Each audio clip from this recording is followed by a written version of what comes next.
Hello everybody, hello all the short kit community, all the photographers out there. I'm Frank Boutonnet.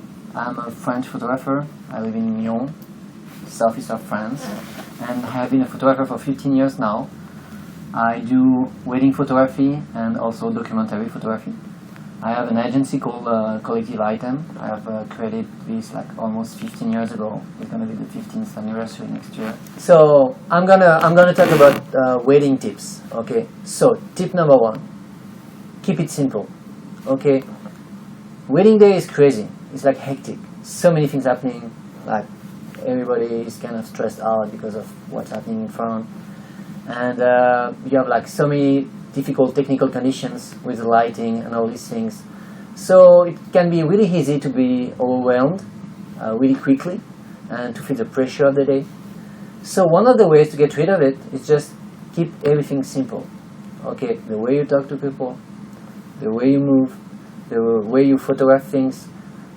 Just to give it a start, photograph simple things with simple compositions, with simple framing, and simple layering.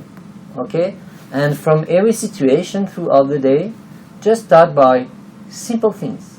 Okay, for example, you go to the church for the ceremony, just start with a simple shot that gives the context of the ceremony. Just simple shot, like people come in the church, take this frontal simple shot. Okay, so and this way throughout the day you will came up at the end with a series of really simple but clean pictures that already tells a story. So it's kind of a backup for you, just to make you feel comfortable for trying new things. Tip number 2: work on your strength. Okay, most of the photographers want to improve their photography, and it's normal. Like everybody wants to improve, and on one side it's good to do this. But on the other side, doing this, most of the time people forget that the qualities also and strengths, and they kind of forget about it. So on a wedding day, just try just to back your practice on your strengths and try to be even better in your strengths. Because if you have some qualities, it's easy for you. It's easy for you. It might not be easy for somebody else, or as obvious as it is for you. So just take it as an advantage for you. So work on your strengths, identify them, work hard on them, improve them, and just back all your practice on your strengths. So tip number 3: bring a second shooter with you. Somebody you trust, somebody who is able to do the safe shots for you, and take advantage of this just to try new things. Okay, just to think out of the box and to get out of your comfort zone.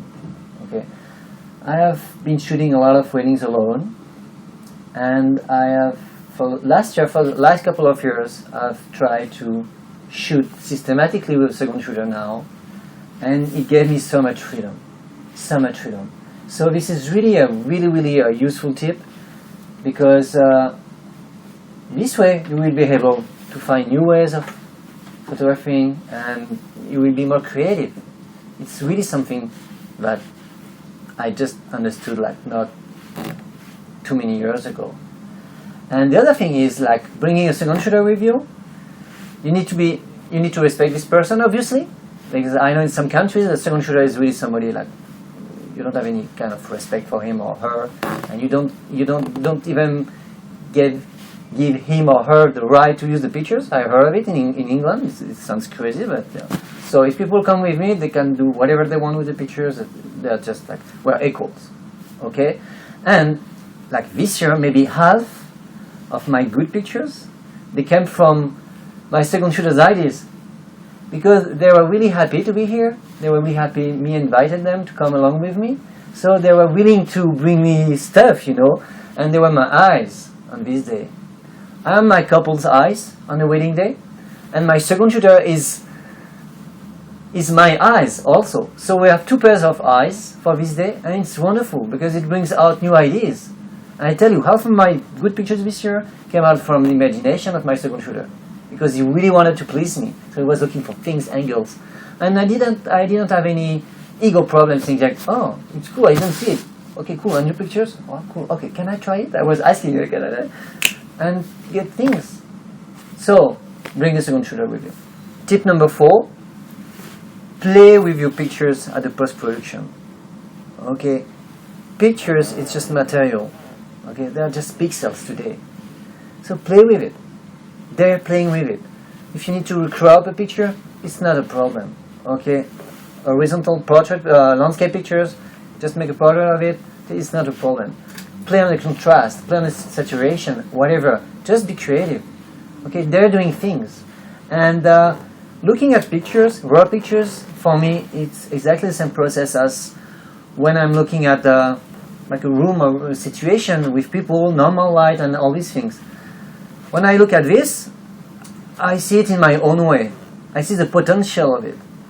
So try to look at your pictures, raw pictures, with the potential in it. Okay? It's not because on the picture there is something in the background that bother you. Maybe in some way. So I'm not removing things, but by dodging, you can hide things, by recropping, blah, blah, blah, blah, blah, blah.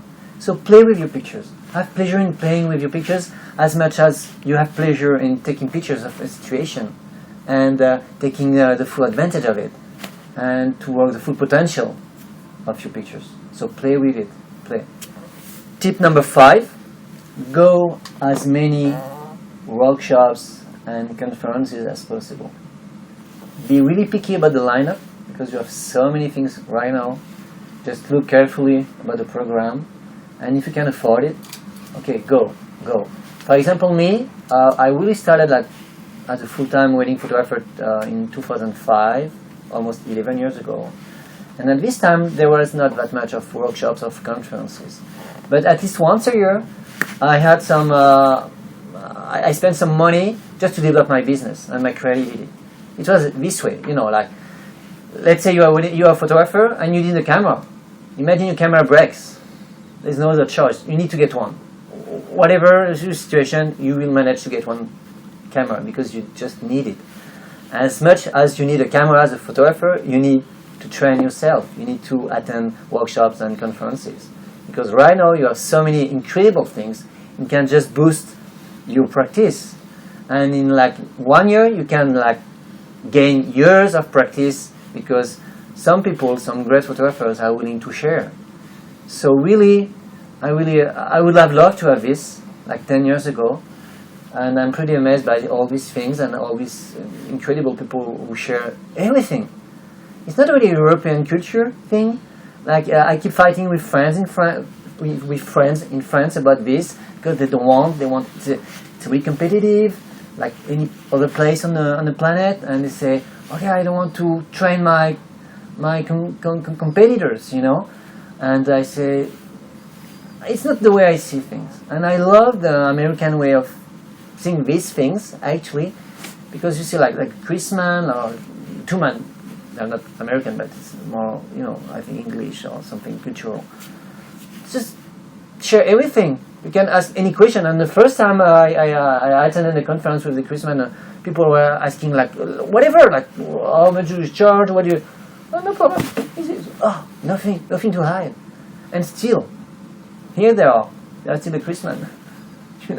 So just do it. Go for it. Just spend money on it, on Christmas present, I don't know, birthday present, whatever. Just spend money on it. Be picky and go there. And something really important, take notes. Don't take for granted everything you are going to listen, because it's going to be a lot of emotional things. And at the end, you might just end up with forgetting everything.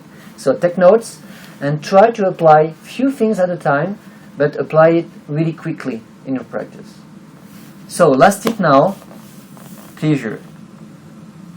I have seen so many photographers. I have met so many photographers lately who are just bored of being wedding photographers after just few years of practice. It's not normal. Okay, I don't know why.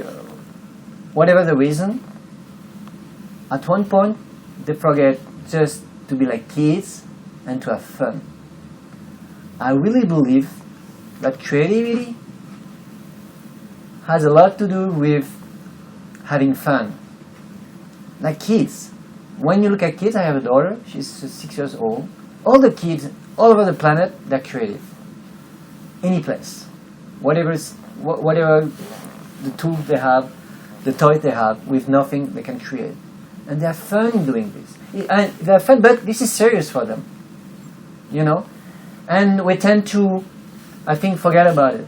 So, pleasure. Think about it. When you go to a wedding, even if you think it's going to be boring or whatever, just try to find some tiny good reasons to have pleasure in this day. It might be the wine, the wine, the view, whatever, tiny things. And at the end of the day, just step back, look back at the day, say, okay, where were my pleasure today?